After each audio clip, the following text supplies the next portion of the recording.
A cleaning lady with a secret skill saves a $200 million deal, but her boss's racist betrayal backfires spectacularly when she reveals what she's been planning for 3 years. Good heavens! How is this possible at this moment? David Wellington screamed into his telephone, his voice reverberating throughout the corridors of Wellington Industries' 45th floor. The millionaire chief executive officer walked frantically in his glass-walled office, observing through the massive windows as the Chinese business delegation exited 3 dark vehicles stationed at the building's entrance. The official interpreter had just phoned to withdraw at the 11th hour, citing an urgent family matter that demanded immediate attention. Within a quarter hour, representatives from China's premier technology corporation would be seated in the meeting room to complete a $200 million agreement. $200 million that relied completely on flawless communication. Mr. Wellington, I have contacted every interpreter in the metropolitan area. Rebecca, his chief assistant, stated with a telephone still pressed to her ear. None are available for a negotiation of this scale with such minimal advance notice. David adjusted his Italian necktie, sensing perspiration forming on his brow. 2 decades constructing Wellington Industries, and everything could collapse due to a communication obstacle. The Chinese were recognized for their rigid communication procedures. They would never accept a meeting conducted via translation applications or spontaneous hand signals. Then a gentle, nearly inaudible voice resonated from the room's corner. Pardon me, Mr. Wellington, but I am fluent in Mandarin.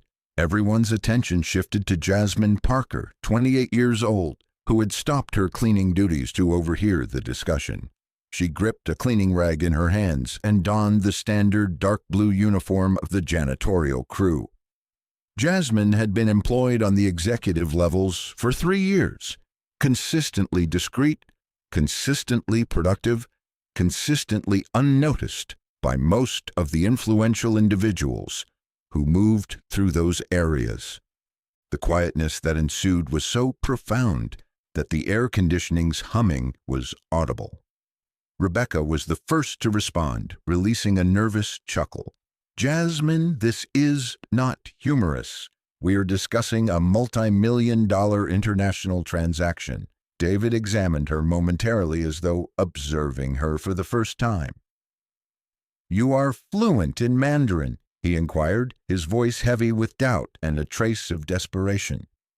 Mandarin, Cantonese, and some Taiwanese, Jasmine responded composedly, maintaining his stare without wavering. I pursued Eastern linguistics at Howard University before beginning employment here. Jasmine was 28 and had never expected that 3 years maintaining these executive offices would equip her for such a moment. However, during all that time while wiping conference tables, she had overheard every discussion, internalized every strategy, observed every action these executives performed, particularly Rebecca. Rebecca's facial expression rapidly shifted from entertainment to annoyance. David, you cannot be serious. A custodian conducting the year's most critical meeting. But David was frantic. Something about Jasmine's bearing, the calm assurance in her voice, caused him to pause. Demonstrate it, he stated suddenly. Express something in Mandarin. Jasmine inhaled deeply and commenced speaking in flawless Mandarin, her impeccable articulation resonating throughout the room. Women Huning Shijin Yeni Women de Jagua. David was stunned. Although he comprehended nothing, he could detect the natural fluency, confidence, and command in her voice. What did you express? He asked, still absorbing what he had just witnessed. That it is a privilege to encounter you here, and we anticipate our collaboration will produce mutually advantageous outcomes. Jasmine interpreted. It is a very respectful, conventional business salutation in Chinese tradition. Rebecca folded her arms, obviously uncomfortable with the conversation's direction. David, Consider this. What will the Chinese think when they observe that you brought a custodian to an executive meeting? At that instant, a recollection flashed through Jasmine's consciousness like lightning. 6 months prior, she had discovered Rebecca in the executive restroom weeping on the telephone, speaking to someone about that black girl who lingers around the important meetings. At the time, Jasmine had pretended not to listen, but she had retained every word. For a moment that felt like forever, David observed Jasmine. There was something in her gaze, a profound intelligence, a quiet dignity that contrasted dramatically with how everyone treated her daily.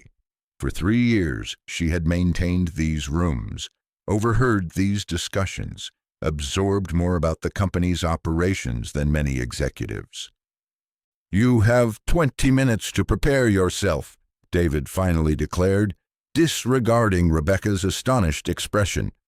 "Dress appropriately and join me in the conference room." As Jasmine rushed out to prepare, Rebecca whispered angrily, "You have completely lost your sanity. When this fails, it will destroy your career." But David was not paying attention. For the first time in years, he was about to learn that the most valuable individuals are sometimes those who remain unnoticed directly beneath our observation. What none of them realized was that Jasmine had been preparing for this moment longer than anyone could have conceived, and Rebecca, with all her arrogance and barely concealed prejudice, was about to learn that underestimating someone based on appearances can be the greatest error a person can commit. 20 minutes later, when Jasmine returned to the conference room, the silence was immediate and uncomfortable.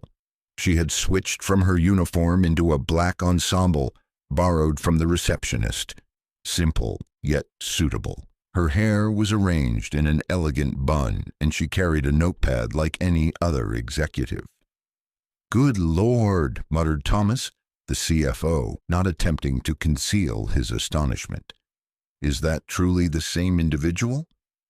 Rebecca did not trouble herself to lower her voice when she whispered to the assistant, "You can place a gem in coal, but it remains coal internally."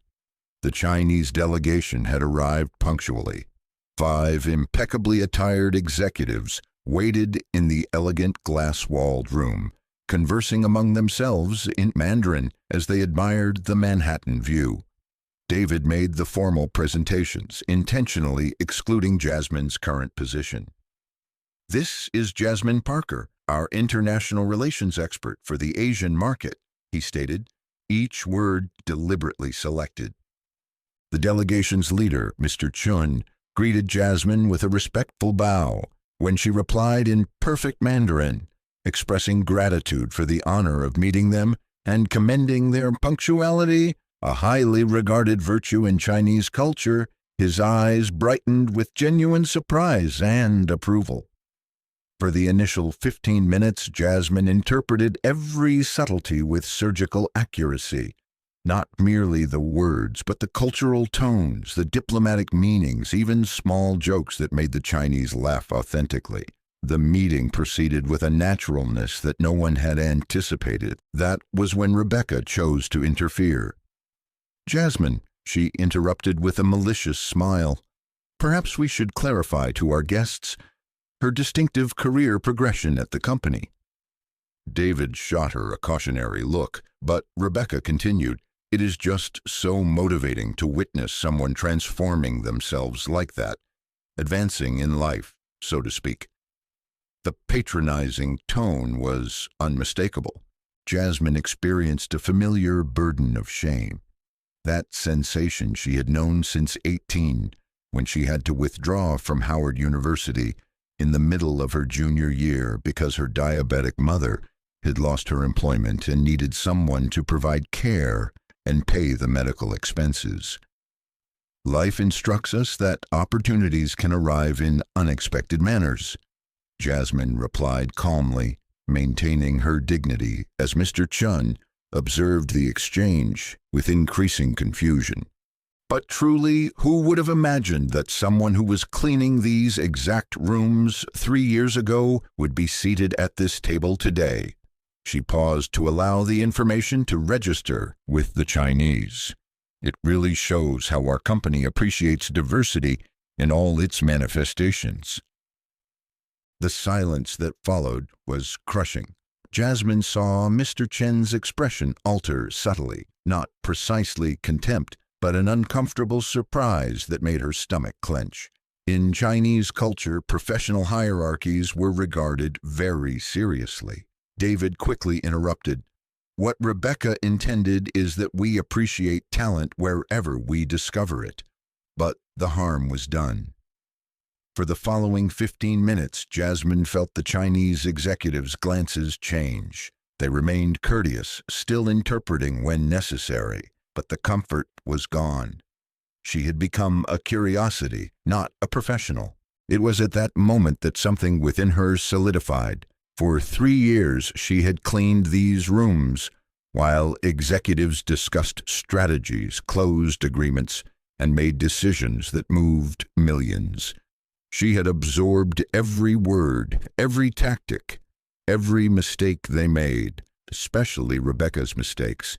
Like the time Rebecca deceived about quarterly sales figures to impress a client, or when she claimed credit for a project that was entirely developed by a subordinate, who was later terminated for budgetary reasons, or when she used confidential information for her own personal negotiations. Jasmine had witnessed everything, heard everything, and more importantly, she had retained everything.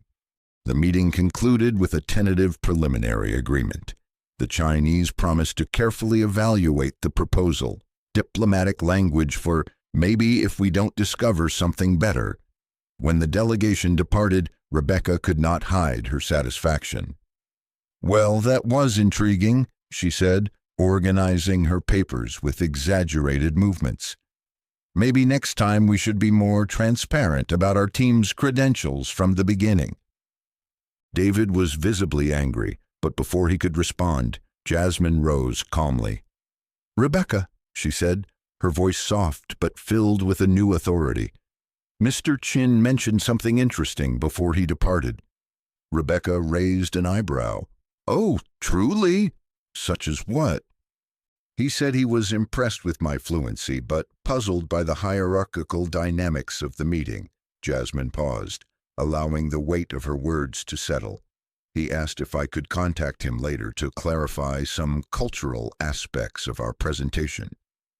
Rebecca's expression changed subtly. "What aspects?"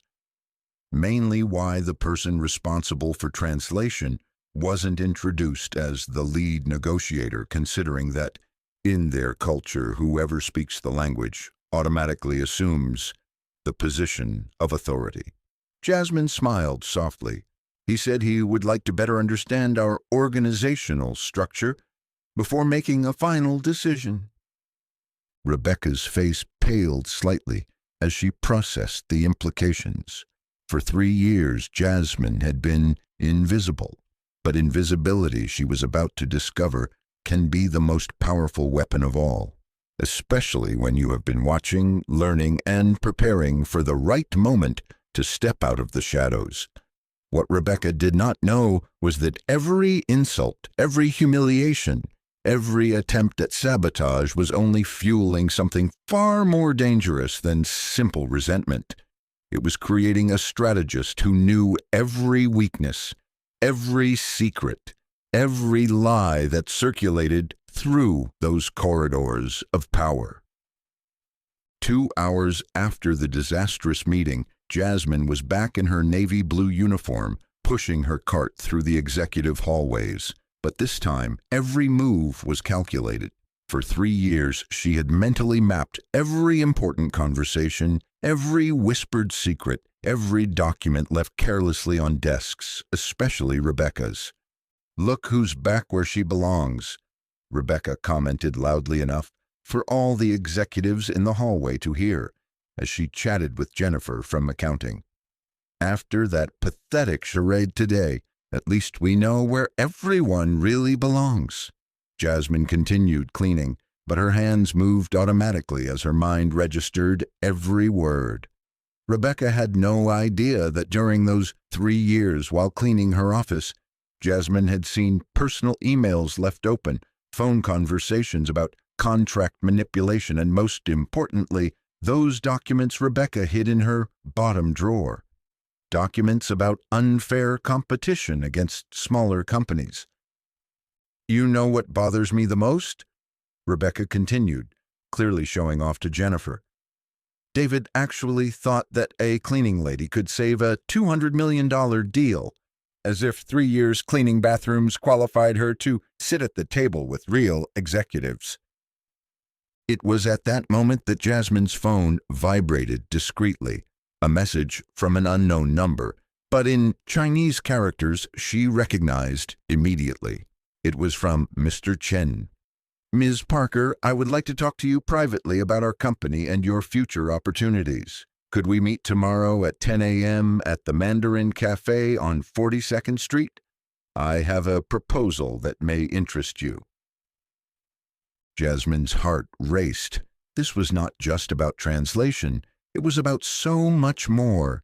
During the meeting, she had realized that Mr. Chun was evaluating not only her linguistic fluency, but her business acumen, her poise, her dignity under pressure.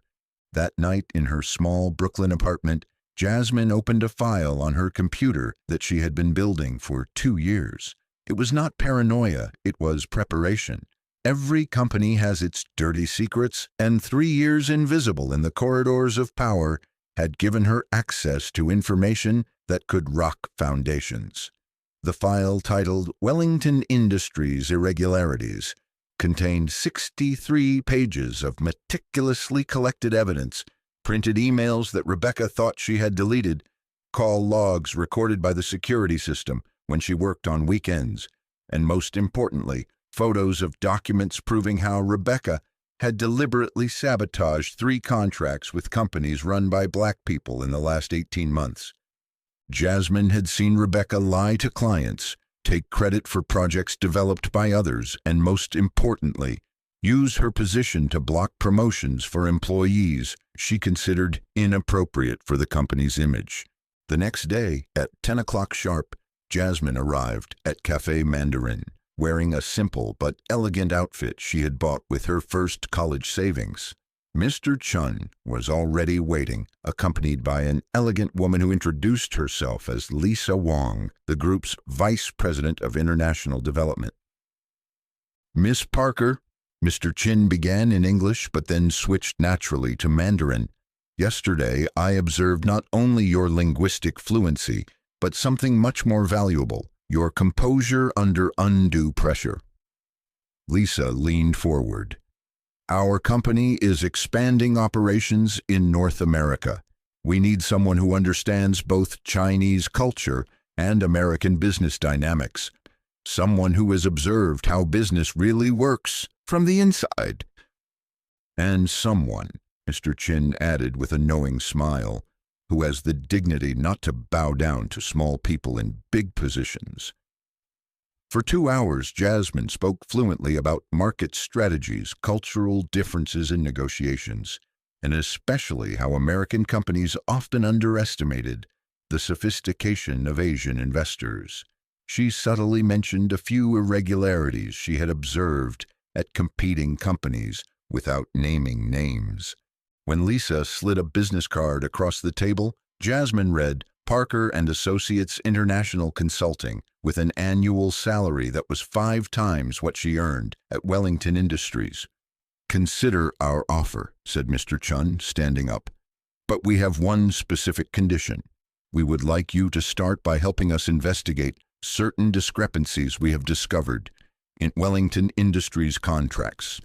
Apparently there is evidence of questionable practices that violate federal international trade regulations." Jasmine held the card with steady hands. For 3 years, she had been treated like furniture. Now, 2 of Asia's most brilliant business minds were offering her not just a job, but a strategic alliance. "There's an emergency meeting at Wellington Industries tomorrow," Lisa said quietly. we have learned that the Chinese delegation has filed a formal complaint about contract irregularities. It might be worth your while to attend." That night, Jasmine called her mother.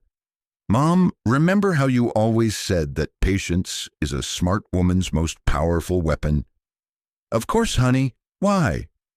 "I think I finally understand what you meant." As she hung up the phone, Jasmine looked out her apartment window at the Manhattan skyline.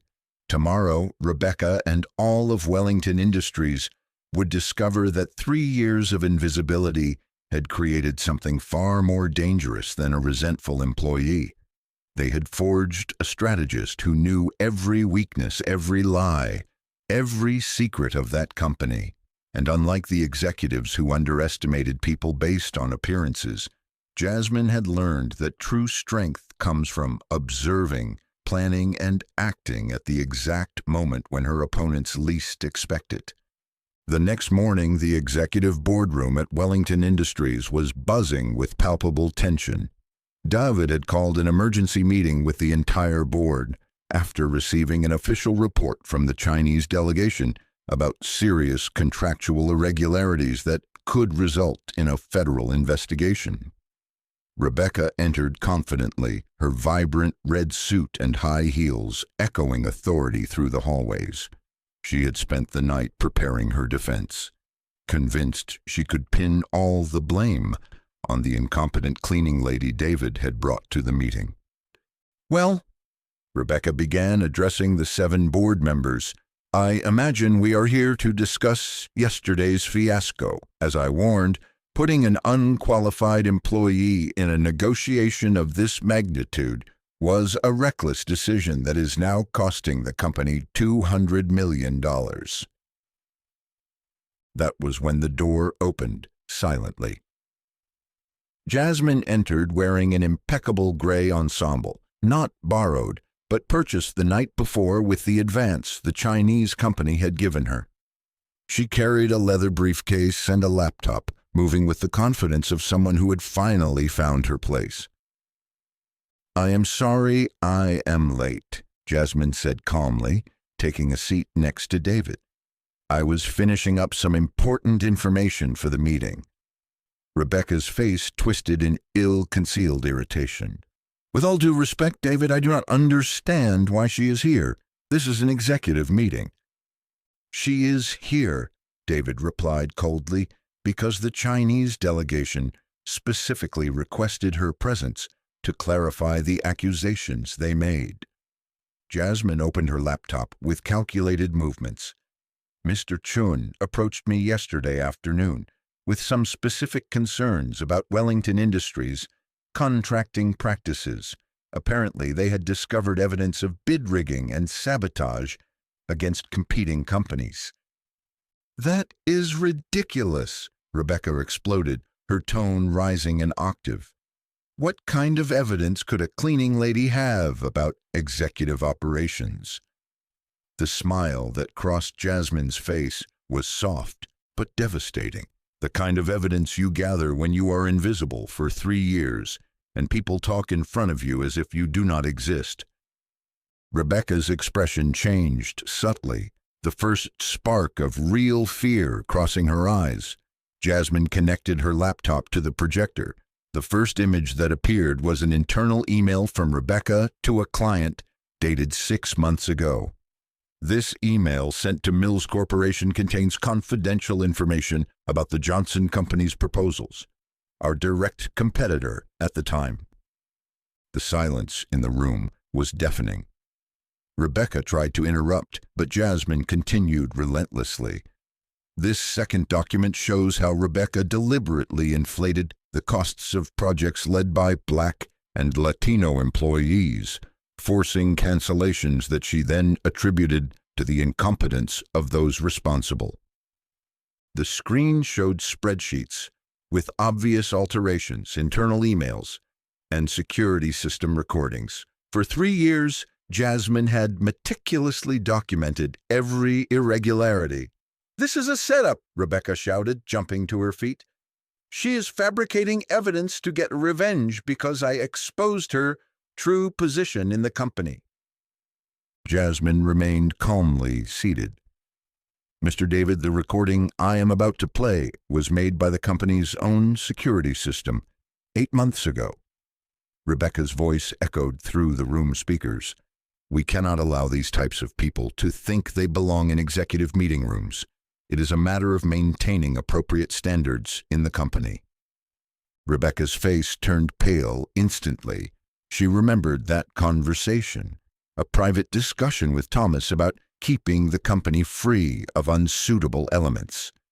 And this, Jasmine continued, displaying a new recording, is from 2 weeks ago when Rebecca deliberately instructed the receptionist to lose resumes from candidates with names that sounded too ethnic.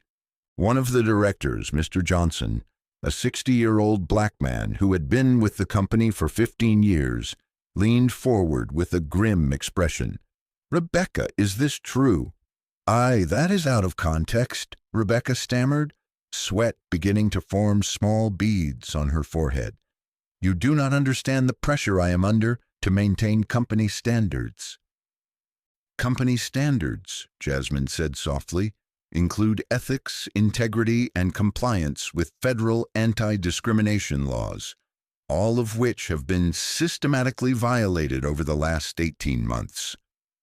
David turned to Rebecca, his expression stony. You have 30 seconds to explain why you should not be fired for cause, and reported to the district attorney. Rebecca looked desperately around the table, searching for an ally, a sympathetic face. She found only looks of disapproval and disgust. You are making a terrible mistake, she whispered, her voice breaking. She is just a resentful cleaning lady who... She, David interrupted authoritatively, is our new director of international relations, and you are fired. The silence that followed was absolute. Rebecca remained standing, swaying slightly, processing that her 15-year career had ended in a matter of minutes. Your access credentials will be revoked immediately, David continued. Security will escort you to collect your personal belongings. And Rebecca, he paused, considering the seriousness of the evidence presented, we will be forwarding everything to the federal attorney's office. As security escorted Rebecca out, she shot Jasmine one last venomous look. You may have won today, but that does not change what you really are. Jasmine met her gaze with unflinching calm. You are right. I am exactly what I have always been. Someone who watches, learns, and acts at the right moment. The difference is that now, finally, I am where I have always belonged. 3 hours later, when the meeting ended with Jasmine officially named to her new position, David called her aside. How did you pull this off? 3 years of evidence, recordings, documents. Jasmine smiled for the first time in days. When you are treated like furniture, people forget that furniture has eyes and ears. Rebecca underestimated the power of invisibility and overestimated the value of her own arrogance. At that moment, as she looked out at her new office overlooking Manhattan, Jasmine realized that the best revenge was not destroying Rebecca, but building something greater than she could ever imagine. The future that awaited her would be written by her own hand, and this time, no one could erase her signature. 6 months later, Jasmine Parker sat in her new office on the 38th floor of Wellington Industries, reviewing the contracts she had signed with Asian companies. Her glass desk was covered with documents in Mandarin, Cantonese, and English, negotiations that had already yielded $400 million in new contracts for the company. Jasmine, the South Korean delegation has arrived, announced Jennifer, who now worked as her personal assistant. They are eager to meet the woman who tripled our business in Asia in just 6 months. Through the window, Jasmine could see the city she had once observed only as an invisible cleaning lady. Now, as Director of International Relations, she had become one of Manhattan's most respected executives. Her annual salary of $300,000 had allowed her mother to receive the best treatment for diabetes, and she had been able to complete her master's degree through an executive program at Columbia University. "What about the Forbes meeting next week?" Jennifer asked, consulting her busy schedule. "Confirmed," Jasmine replied, adjusting the navy blue blazer she wore, not out of obligation, but by choice. "They want to talk about my inclusion on the list of the country's most influential young female executives." Across town, Rebecca sat in the small apartment she had rented in Queens after being evicted from her Manhattan condo. Medical bills for psychological therapy piled up on the coffee table, along with dozens of rejection letters from companies where she had applied for jobs. The federal investigation into her discriminatory practices had resulted in a $50,000 personal fine and a 5-year ban from holding executive positions at companies with federal contracts. Her name had appeared in every major business newspaper as an example of toxic leadership, making her virtually unemployable. That morning she had seen Jasmine's photo on the cover of Business Week magazine, smiling confidently alongside Chinese executives with a headline, "The Translator Who Revolutionized International Business." The irony hit her like a slap in the face. Back at Wellington Industries, David had called a meeting with the entire board to announce the exceptional results for the semester. "Jasmine Parker not only saved our deal with the Chinese," he declared to the roomful, "she opened doors to markets we never thought possible to penetrate." Mr. Johnson, the same black director who had witnessed Rebecca's downfall, stood up to give a short speech. "In my 40 years in corporate America, I have rarely seen a transformation as dramatic as the one Jasmine has brought to our company. She has proven that true talent has no color, no social class, and definitely does not hide behind prejudice." The audience applauded enthusiastically as Jasmine remained modestly seated, remembering the woman who used to clean that same boardroom just 7 months earlier.